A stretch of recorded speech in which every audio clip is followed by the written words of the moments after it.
রমজান মাস চলছে। আমরা জানি সকলে যে রমজান চলতেছে। রমজান মাস একটি গুরুত্বপূর্ণ মাস, একটি বরকতময় মাস, রহমত, মাগফিরাত, নাজাতের মাস এই রমজান মাস। তো আল্লাহ রাব্বুল আলামিন এই মাসকে এত মর্যাদা দিয়েছেন, এত মর্যাদা দিয়েছেন। যদি কোরআন দ্বারা দেখা হয় এই মর্যাদার কারণ কি, তাহলে একমাত্র আমরা পাই যে কোরআন, এবং হাদিস দ্বারা করলেও এই রমজান দ্বারা মানুষ কেমন হতে পারে। মুহতারাম হাজিরিন, আপনারা জানেন যে বাংলায় 12টি মাস আছে, ইংরেজি 12টি মাস আছে, ঠিক এমনইভাবে আরবি 12টি মাস আছে। মুহররম, সফর, রবিউল আউয়াল, রবিউল সানি, জুমাদাল উলা, জুমাদাল উখরা, রজব, শাবান, রমাদান, শাওয়াল, জিলকদ, জিলহজ। সকল মাস থেকে রমজান মাস আল্লাহর কাছে অনেক প্রিয়, এবং রমজান মাস সবচেয়ে শ্রেষ্ঠ মাস। কেমন শ্রেষ্ঠ মাস? যে আল্লাহ পয়গম্বর সাল্লাল্লাহু আলাইহি সাল্লামের একটি হাদিসের দিকে তাকাই, একটি হাদিসের দিকে লক্ষ্য করি, তাহলে এই রমজান মাস কেমন প্রিয় তা স্পষ্ট হয়ে যায়। আল্লাহর পয়গম্বর সাল্লাল্লাহু আলাইহি সাল্লাম বলেন, ইন্নাল্লাহা ফারাদা সিয়াম রমাদান ওয়া সানানতু লাকুম কিয়ামাহু ওয়া মান সামাহু ওয়া কামাহু ঈমানান ওয়া ইহতিসাবা খারাজা মিন যুনুবিহি কায়াউমিন ওয়ালাদাতহু উম্মুহু। আল্লাহর পয়গম্বর সাল্লাল্লাহু আলাইহি সাল্লাম বলেন, নিশ্চয়ই আল্লাহ রাব্বুল আলামিন রমজানের রোজাকে আমাদের উপর ফরজ করেছেন। ওয়াসানানতু লাকুম কিয়ামাহু, আল্লাহর পয়গম্বর সাল্লাল্লাহু আলাইহি সাল্লাম বলতেছেন, এবং রোজার তারাবি নামাজকে তোমাদের উপর সুন্নত করা হলো। ওমান সামাহু ওয়া কামাহু ঈমানান ওয়া ইহতিসাবা, যে ব্যক্তি ঈমানের সাথে, বিশ্বাসের সাথে, আশার সাথে রোজা রাখবে এবং তারাবি নামাজ পড়বে, খরাজা মিন যুনুবিহি, সে তার গুনাহ থেকে এভাবে বেরিয়ে যাবে, কায়াউমিন ওয়ালাদাতহু উম্মুহু, যেন তার মাতা তাকে দুনিয়াতে আজকেই প্রসব করলেন, এভাবে সে নিষ্পাপ হয়ে যাবে, এভাবে সে গুনাহ থেকে একদম খালি হয়ে যাবে। আল্লাহ পয়গম্বর সাল্লাল্লাহু আলাইহি সাল্লামের এই হাদিস দ্বারা বোঝা যায় যে রমজান মাস কতটা দামি মাস, কতটা বরকতময় মাস, কতটা শ্রেষ্ঠ মাস। অন্য কোনো মাসে আপনি যতই ইবাদত করেন, আপনি নিষ্পাপ হওয়ার কোনো সম্ভাবনা নেই। আপনার মা আজকে আপনাকে দুনিয়াতে প্রসব করলেন, এমন নিষ্পাপ হওয়ার কোনো কথা অন্য মাসের ব্যাপারে নাই। কিন্তু আল্লাহ পয়গম্বর সাল্লাল্লাহু আলাইহি সাল্লাম এই মাসের ব্যাপারে বলতেছেন যে নিঃসন্দেহে এটা একটা গুরুত্বপূর্ণ মাস, একটি বরকতময় মাস, নেককার মাস। এই নেককার হওয়ার কারণ কি, এত বরকত হওয়ার কারণ কি? যে কোনো ব্যক্তি যদি এই রমজানে এই কাজগুলি করে সে নিষ্পাপ হয়ে যাবে, এই নিষ্পাপ হওয়ার এত কারণ কি? এর কারণ আল্লাহ রাব্বুল আলামিন পবিত্র কোরআনে ফরমান, শাহরু রমাদানাল্লাযী উনজিলা ফীহিল কুরআন, আমি রমজান মাসে কোরআন নাযিল করেছি। আমি রমজান মাসে কোরআন নাযিল করেছি।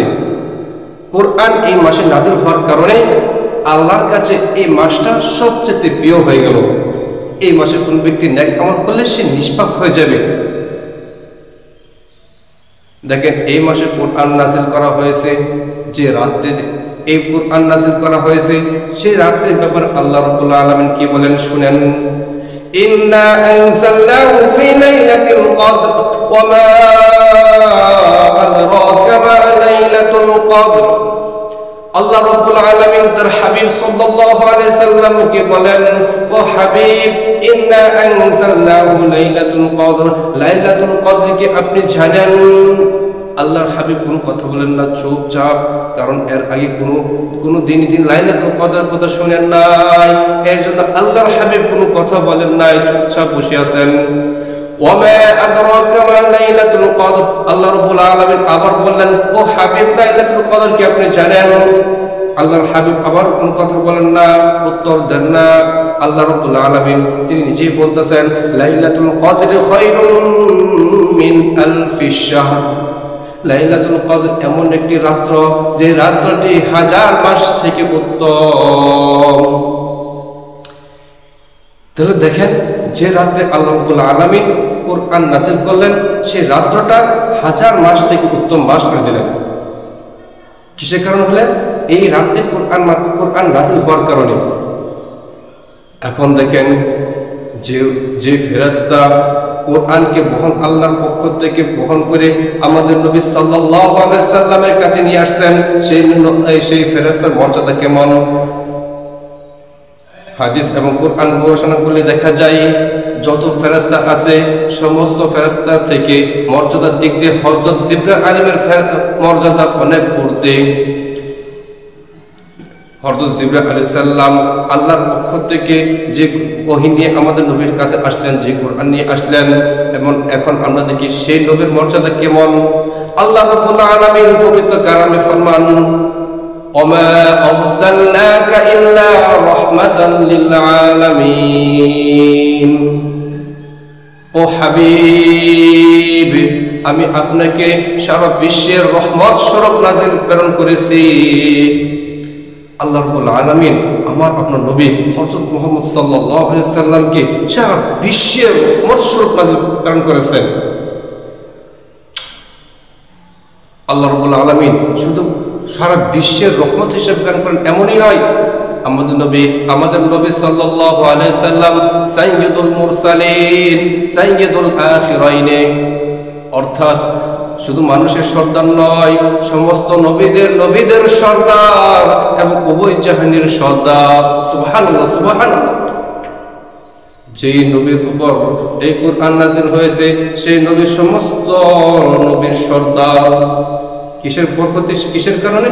কারণ এই নবীর উপর আল্লাহ রাব্বুল আলামিন কোরআন নাযিল করেছেন।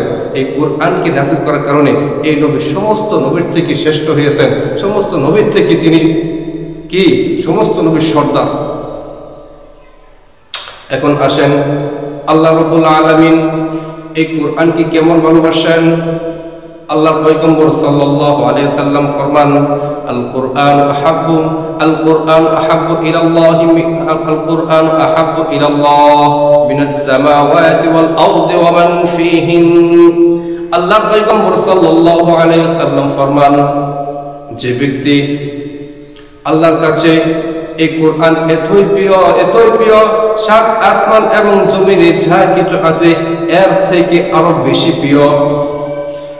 আল্লাহর কাছে এই কোরআন সবচেয়ে প্রিয়। সাত আসমান এবং জমিনের ভিতরে যা কিছু আছে আল্লাহর কাছে এই কোরআন এর থেকেও আরো বেশি প্রিয়। এখন দেখেন, যে নবীর উপর কোরআন নাযিল হয়েছে, যদি ওই নবীর উম্মত এই কোরআনকে মহব্বত করে ভালোবাসে, তাহলে এই নবীর উম্মতের জন্য কি রয়েছে?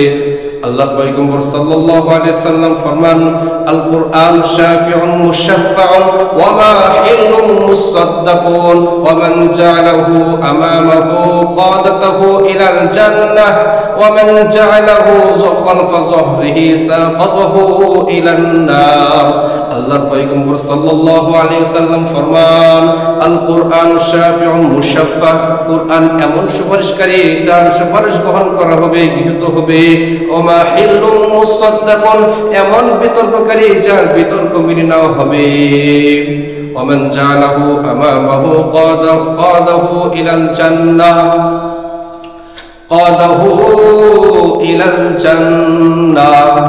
কিয়ামতের দিন এই কোরআন যে ব্যক্তি কোরআনকে ভালোবেসে মহব্বত করে সামনে রেখেছিল, কিয়ামতের দিন এই কোরআন ওই ব্যক্তিকে টেনে টেনে টেনে জান্নাতে নিয়ে যাবে। ওয়ামান জাআলাহু খালফা যহরিহি সাকাতাহু ইলান নার। আর যে ব্যক্তি এই কোরআনকে অবমাননা করেছিল, এই কোরআনকে ভালোবেসে নাই, কোরআনের সাথে বেয়াদবি করেছিল, কোরআনকে বেয়াদবি করে কোরআনকে তার পিছে রেখেছিল, কোরআন তাকে এমন একটি প্লান্টিং শট করবে, যে প্লান্টিং শট খেয়ে সে জাহান্নামে পতিত হবে। নাউজুবিল্লাহ। দেখেন, কোরআনকে যদি ভালোবাসেন, তাহলে কোরআন আপনাকে কিয়ামতের দিন টেনে টেনে আপনাকে জান্নাত নিয়ে যাবেন। আর কোরআনকে যদি আপনি ভালো না বাসেন, তাহলে কোরআন আপনাকে জাহান্নামে নিয়ে দেবেন। তাই আসেন আমরা সকলে এই কোরআনকে ভালোবাসে, কোরআন এমনকি যারা কোরআনকে ভালোবাসে, কোরআনকে মহব্বত করে তাদেরকেও আমরা ভালোবাসি, কারণ সে কোরআনকে ভালোবাসে, তার সাথে কোরআনের সম্পর্ক, যার সাথে কোরআনের সম্পর্ক হবে তার অবস্থান কোথায় হবে? জান্নাতে হবে। আর যার অবস্থান, যার সাথে কোরআনের সম্পর্ক নেই, যে কোরআনের সাথে লাঞ্ছিত করে, কোরআনকে অপমান করে, তার অবস্থান কোথায় হবে? জাহান্নামে হবে। সুতরাং আসেন আমরা সকলে মিলেমিশে কোরআনকে ভালোবাসে, কোরআন যেভাবে আমাদের সমাজে প্রতিষ্ঠিত হয় সেই ব্যবস্থা করি। আল্লাহ পাক আমাদের সকলকে কোরআনের জন্য কবুল করে দেন। ওয়া আখির দাওয়ানা আলহামদুলিল্লাহি রাব্বিল আলামিন।